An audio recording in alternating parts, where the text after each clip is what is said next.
You don't want to be bamboozled. You don't want to be led down the primrose path. You don't want to be caught or duped. Have the wool pulled over your eyes. Hoodwinked. You don't want to be taken for a ride. Railroaded! Seeing is believing. So last night I was able to watch The Polar Express here in my room for the first time in a couple years. And I found that even though I haven't seen it for a couple years, I still really enjoy it. I think one of the things that I really like about Polar Express is the fact that while they are literally going to the North Pole and literally going to see Santa Claus, there's much more to the story than just that. In many ways, it's about finding the Christmas spirit that's in everybody, more than just finding Santa and finding the North Pole. I also really like the growth of the three main characters. We have three main characters, not counting the conductor, and while only one of them has a name, they all go through quite a bit of growth. Obviously, the main focus of the story is the boy, as opposed to the girl, but that doesn't mean that the girl doesn't also go through growth. Their growth is reflected on what the conductor eventually stamps into their ticket at the end of the movie.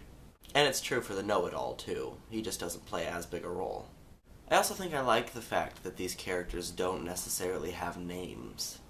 It allows us to project ourselves onto the characters themselves more than if they had been given names already. It really leaves it open for interpretation.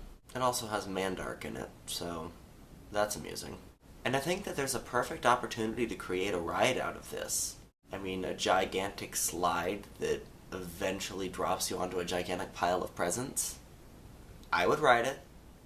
So that's my general opinion on the Polar Express. I'm curious as to what you think of the movie, so let me know down in the comments.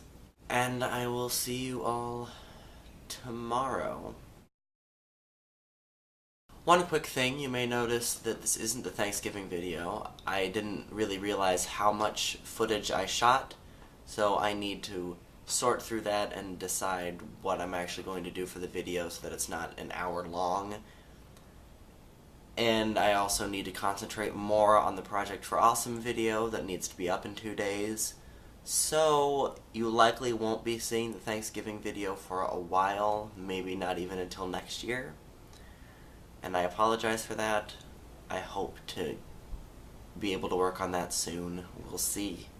And now this is really the end, so I will see you all tomorrow. Toodles.